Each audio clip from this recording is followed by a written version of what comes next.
हर हर महादेव। सभी लोग जो भी छात्र वर्ग फलित ज्योतिष में हमारे साथ आगे बढ़ रहे हैं, आज उन सब के लिए जो हमारा टॉपिक है वह है नक्षत्रों का अंशात्मक विस्तार। कौन सा नक्षत्र कितने अंश तक विस्तार करता है, एक राशि के अंतर्गत में कितने नक्षत्र आते हैं और उनका प्रभाव कैसे बदलता है। क्योंकि राशि जो है वो बाहरी आवरण है। राशि एक कमरा है जिसके अंदर कई लोग रहने के लिए हैं। तो सिर्फ एक कमरे को देख करके उसके अंदर का विचार नहीं किया जा सकता, या उसके अंदर रखा क्या है ये बताया नहीं जा सकता जब तक उस कमरे के अंदर प्रवेश ना किया जाए। तो वैसे ही राशि के अंदर व्यक्ति के मानव के गुण जानने के लिए कि कैसे एक ही राशि के लोगों को अलग अलग प्रभाव, अलग अलग स्वभाव होता है, इसको समझने के लिए आपको उसके अंदर आपको नक्षत्रों को समझना होगा, नक्षत्र के बारे में समझना होगा। चलिए आज हम नक्षत्रों के अंशात्मक विस्तार की बात करते हैं। मैंने इससे पहले आप सबको 27 नक्षत्र के बारे में बताया, अभिजित नक्षत्र और अभिजित मुहूर्त के बारे में भी समझाया है। अब हमारा टॉपिक आज का जो है वो है नक्षत्र का अंशात्मक विस्तार और राशि का निर्माण कैसे होता है।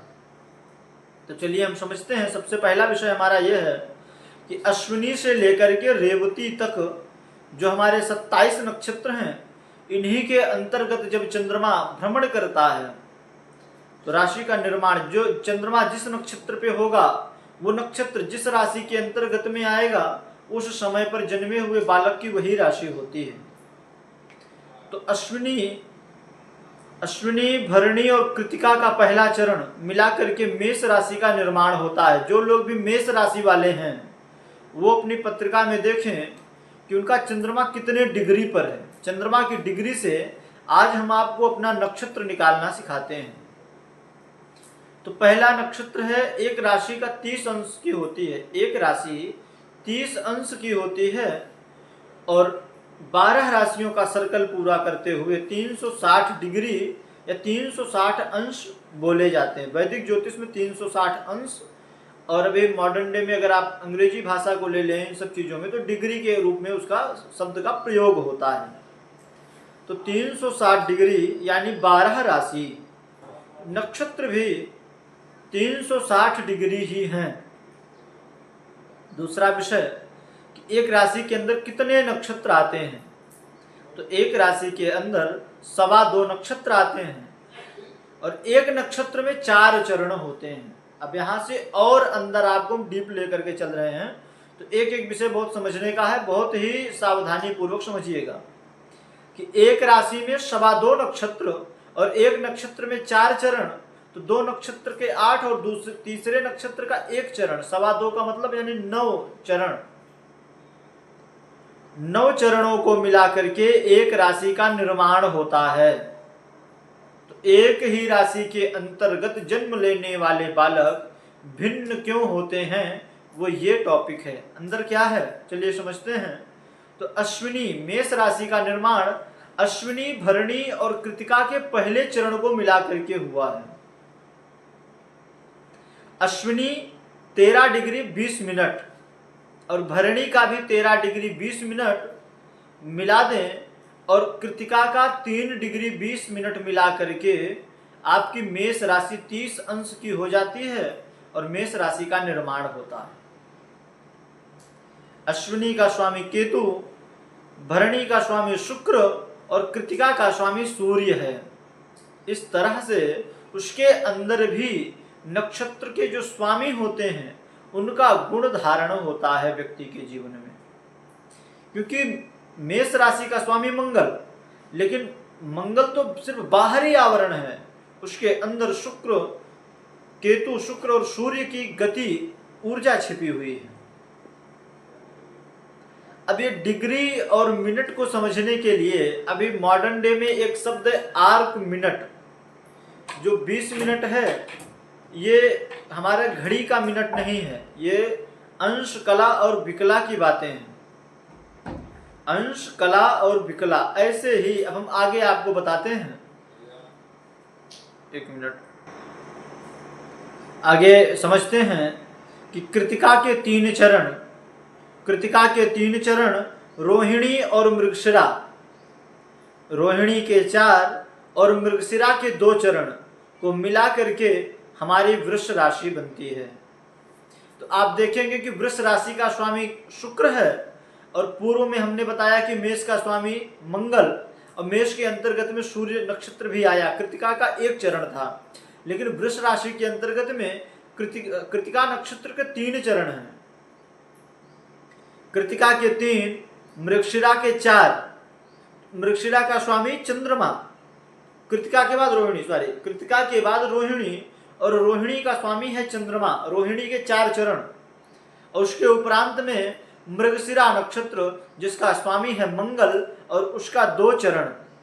तो शुक्र ग्रह के अंतर्गत में ही 3 अलग अलग ग्रहों का समावेश है वृष राशि के अंदर। इसको मिलाकर के मृगशिरा, कृतिका का 3, रोहिणी के 4 और मृगशिरा के 2 चरण को मिलाकर के बनती है वृष राशि। आगे मिथुन राशि की बात होगी, तो मिथुन राशि के स्वामी बुध हैं। मिथुन राशि के स्वामी बुध, और मिथुन राशि के अंतर्गत में मंगल यानी मृगशिरा नक्षत्र के 2 चरण, मृगशिरा नक्षत्र के 2 चरण, आर्द्रा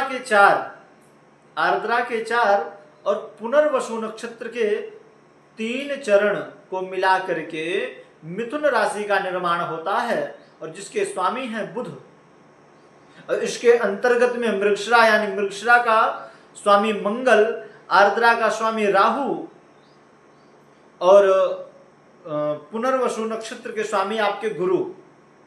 पुनर्वसु नक्षत्र के स्वामी गुरु, तो मंगल, राहु और गुरु, इन 3 नक्षत्रों का समावेश है, इन 3 ग्रहों का समावेश है मिथुन राशि के अंतर्गत में।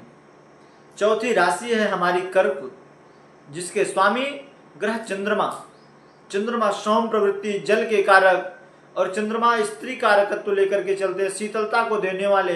अब इनके अंदर देखिए क्या क्या है। तो चंद्रमा में जब हम बात करेंगे, तो चंद्रमा में सबसे पहला जो नक्षत्र है वो गुरु का पुनर्वसु नक्षत्र है, जिसका 1 चरण हमें प्राप्त होगा। पुनर्वसु नक्षत्र का 1 चरण, और पुनर्वसु के बाद पुष्य और आश्लेषा नक्षत्र को मिलाकर के, पुष्य के 4, आश्लेषा के 4 नक्षत्रों को मिलाकर के, 4 चरण को मिलाकर के आपका बनता है कर्क राशि, जिसका स्वामी है चंद्रमा। फिर आपकी 5वीं राशि है सिंह, और सिंह राशि के अंतर्गत में मघा नक्षत्र, मघा फिर से केतु का नक्षत्र, मघा राशि के सिंह राशि के स्वामी सूर्य, सिंह राशि के स्वामी सूर्य, मघा नक्षत्र के स्वामी केतु। मघा से आगे जैसा ही दूसरा नक्षत्र जो है पूर्वा फाल्गुनी और उत्तरा फाल्गुनी। पूर्वा फाल्गुनी का 4, पूर्वा फाल्गुनी के स्वामी शुक्र और उत्तरा फाल्गुनी के स्वामी सूर्य। सिंह राशि के अंतर्गत में केतु, शुक्र और सूर्य की ऊर्जा समाहित है। तो उत्तरा फाल्गुनी नक्षत्र का 1 चरण ही मघा के अंतर्गत में आएगा। इसको मिलाकर के बनती है सिंह राशि, और सिंह राशि का स्वामी सूर्य। 6वीं राशि है कन्या।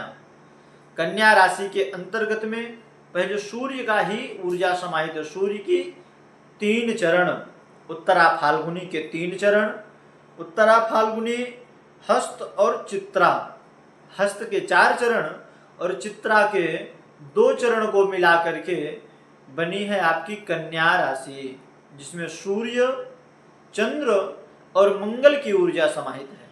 कन्या राशि के अंतर्गत जिसके स्वामी है बुध, उसके अंदर सूर्य, चंद्रमा और मंगल की ऊर्जा समाहित है। फिर आगे तुला राशि। तुला राशि के स्वामी है शुक्र, और तुला राशि के अंतर्गत में मंगल के 2 चरण। तुला राशि में मंगल यानी चित्रा नक्षत्र का 2 चरण, 4 चरण स्वाति के और 3 चरण विशाखा के मिलाकर के आपका बनता है कौन सा नक्षत्र, कौन सी राशि बनेगी? तो तुला राशि। चित्रार्धम स्वाति विशाखा पादत्रयम तुला। इसमें मंगल, राहु और गुरु की ऊर्जा समाहित है। चित्रा का स्वामी मंगल, स्वाति का स्वामी राहु और विशाखा का स्वामी गुरु। आगे हम बात करेंगे कि यहां से अब अगली बनेगी वृश्चिक राशि। वृश्चिक राशि का निर्माण, वृश्चिक राशि के स्वामी मंगल ग्रह हैं, 1 और 8 के स्वामी मंगल ग्रह हैं, तो वृश्चिक के स्वामी भी मंगल।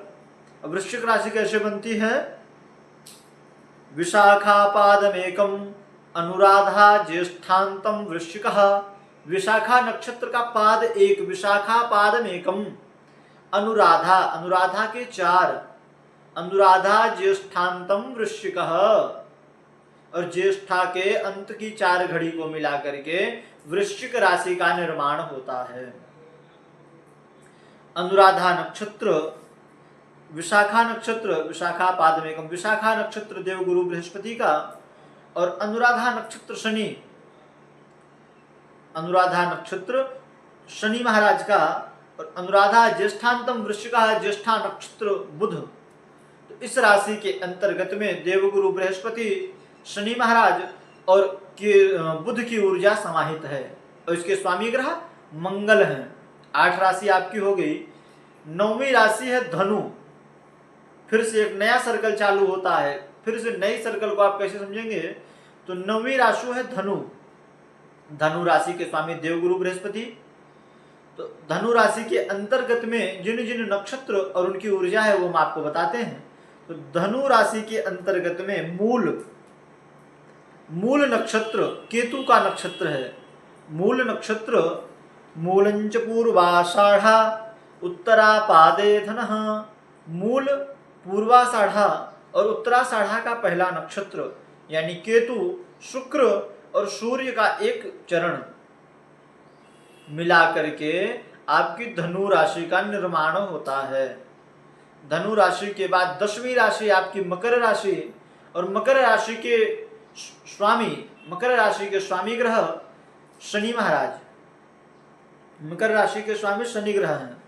तो मकर राशि के अंतर्गत में कौन कौन सी ऊर्जा है ये समझेंगे। तो मकर राशि में उत्तराषाढ़ा का 3 चरण, उत्तराषाढ़ा यानी सूर्य के 3 चरण, उत्तराणाम त्रयः पादा, श्रवणो धनिष्ठार्धम मकरः।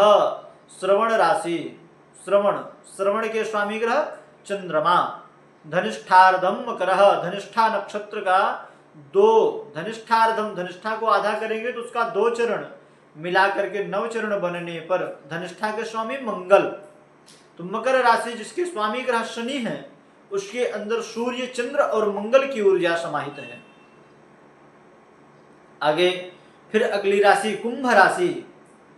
कुंभ राशि के भी स्वामी ग्रह शनिदेव हैं, और कुंभ राशि के अंतर्गत में धनिष्ठार्धम, धनिष्ठा का 2 चरण बचा है उसके स्वामी मंगल, वो होंगे धनिष्ठार्धम शतभिषा पूर्वाभाद्र।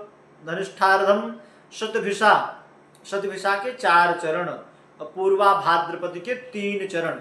पूर्वाभाद्रपद पादत्रयम कुंभः।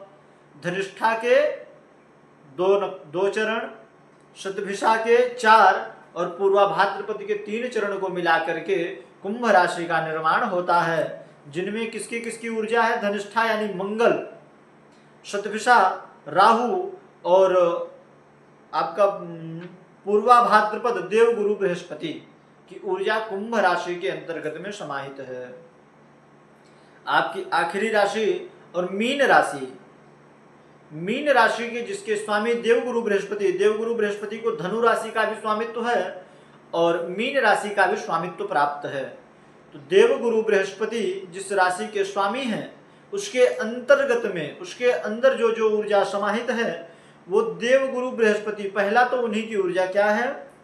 पूर्वाभाद्रपद, उनका 1 चरण, पूर्वाभाद्रपद नक्षत्र का पहला चरण, पूर्वाभाद्रपद पादमेकम, उत्तराभाद्रपद रेवती मीनः। उत्तराभाद्रपद शनि का नक्षत्र और रेवती का नक्षत्र, रेवती का स्वामी बुध। तो देवगुरु बृहस्पति, शनि और बुध की ऊर्जा समाहित है मीन राशि के अंतर्गत में। इस प्रकार से आपकी 12 राशि बनती है नक्षत्रों को मिला करके। तो जो लोग भी हमारे साथ पढ़ रहे हैं वो एक एक विषय को बहुत ही सावधानी पूर्वक समझें। अगर फिर भी कोई समस्या आती है तो कमेंट जरूर करें उसको लेकर के। और आप सब जो लोग भी चैनल में आते हैं, चैनल को सब्सक्राइब और वीडियो को शेयर कर दें अगर आपको वीडियो समझ में आता है, अच्छा लगता है, ताकि और भी लोगों को इसका लाभ मिल सके। तो सब्सक्राइब और लाइक जरूर कर दिया करें ताकि और भी लोग इसका अधिकाधिक लोग लाभ ले सकें। हम निरंतर प्रयास कर रहे हैं आपके लिए कि जितना सरल हो सके और जितना सुगम हो सके आपको दिया जाए। तो आप सब निरंतर अच्छे से ध्यानपूर्वक पढ़ें। सभी छात्र से सभी जो भी लोग आते हैं सभी को हर हर महादेव, राधे राधे।